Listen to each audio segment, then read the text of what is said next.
Es increíble el nivel de patologización y medicalización que existe hoy en día, pero en particular lo observo mucho en los casos de anorexias y bulimias. La gran mayoría de casos que yo recibí de anorexias y bulimias se tratan de jóvenes que ya han realizado tratamientos muy prolongados en distintos dispositivos de salud, léase hospitales, sanatorios o centros de día, con un dispositivo de abordaje conductista o cognitivo comportamental. Normalmente recibo objeciones argumentadas desde dos lugares fundamentales. El primero, el deterioro físico, sobre todo en los casos de anorexia, este argumento de que necesitan medicación y medicalización y un dispositivo interdisciplinario para regularizar los valores aceptables a nivel del organismo biológico. El segundo argumento es la falta de evidencia que tiene el psicoanálisis para tratar todo tipo de, como ellos dicen, trastornos.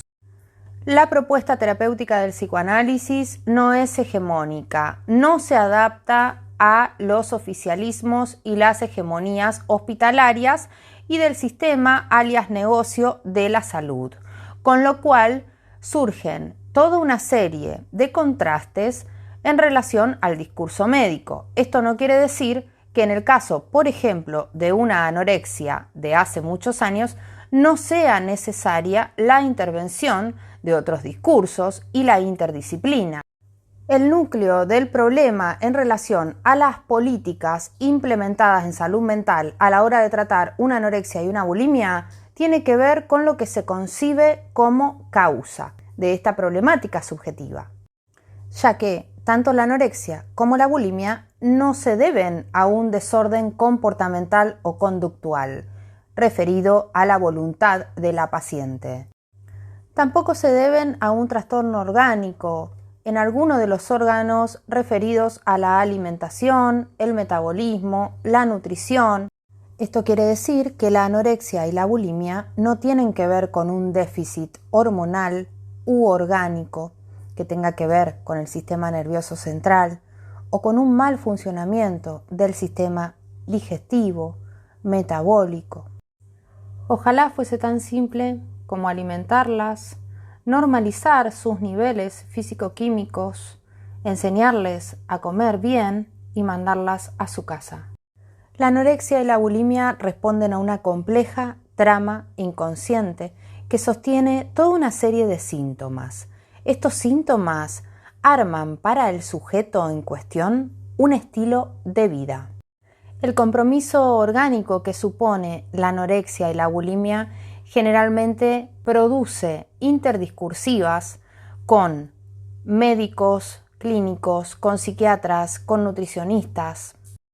A su vez, son tratamientos que exigen sí o sí la intervención de la familia en el dispositivo analítico.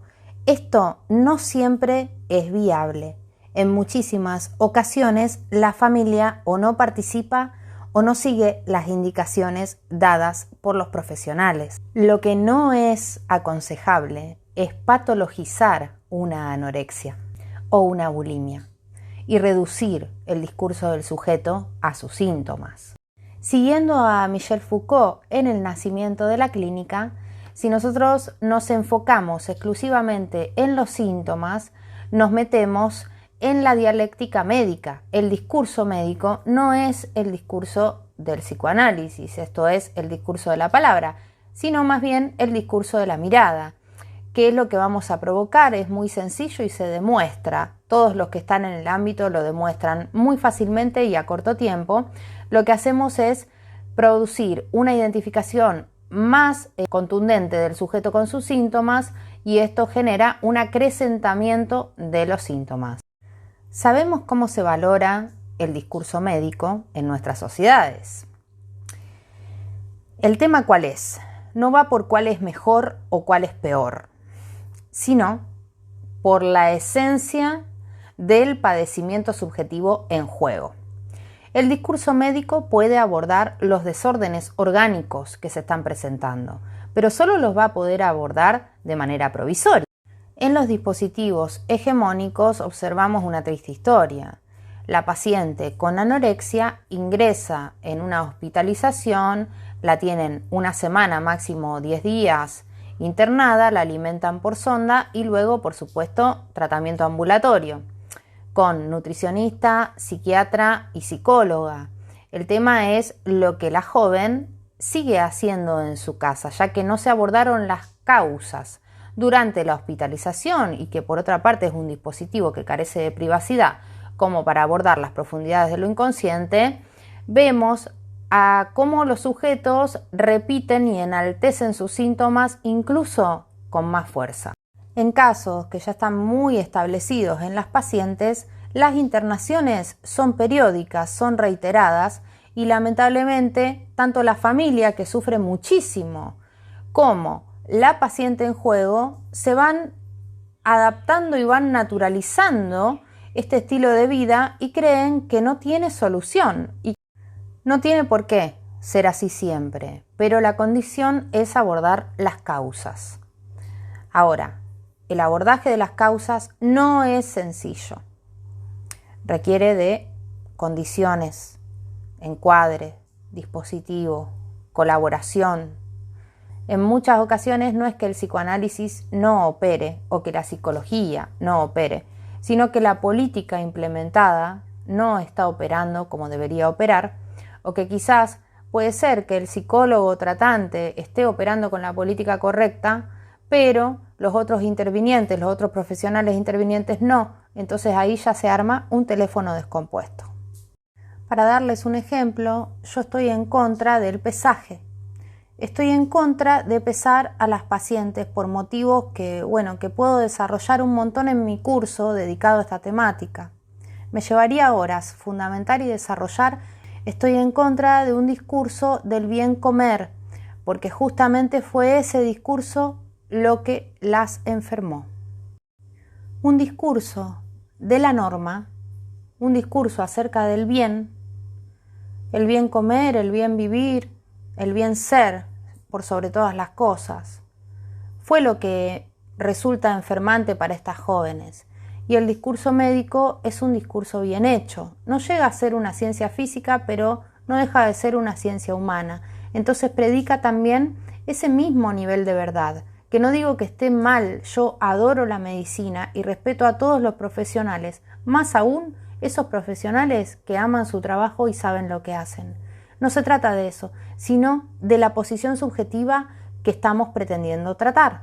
Como trabajo desde el psicoanálisis, obviamente yo voy a dar prioridad a la palabra del sujeto que sufre. Si el organismo verdaderamente está en peligro y en riesgo, no le va a quedar otra al psicoanalista que condescender a una internación. Ahora, el foco no debe estar en regular la función alimentaria porque la causa del problema no está en sí en lo alimentario, sino en cuestiones inconscientes, muy íntimas, pero sumamente íntimas, absolutamente singulares de ese sujeto. Entonces, es un gravísimo error hacer un mal diagnóstico. Primeramente, un diagnóstico puede realizarse cuando uno ya posee suficiente material. Segundo punto, un diagnóstico está muy cercano de la dirección de la cura que nosotros estamos sosteniendo, por ende, el dispositivo en juego.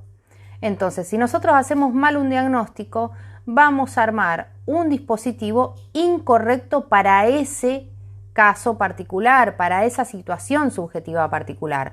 La anorexia, por ejemplo, no es una histeria, no es una histeria de conversión, no es una neurosis.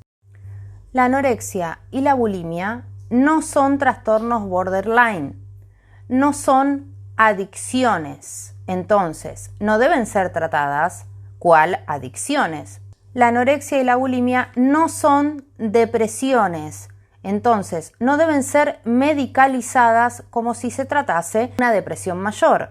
La anorexia y la bulimia no son trastornos de ansiedad, con lo cual es absolutamente indiferente una medicalización por la vía psicotrópica de los trastornos de ansiedad. La anorexia y la bulimia no son perversiones, no se debe normalizarlas por medio de sistemas o mecanismos coercitivos y privativos de sus libertades. Finalmente, las anorexias y las bulimias no son psicosis, son Anorexias y Bulimias.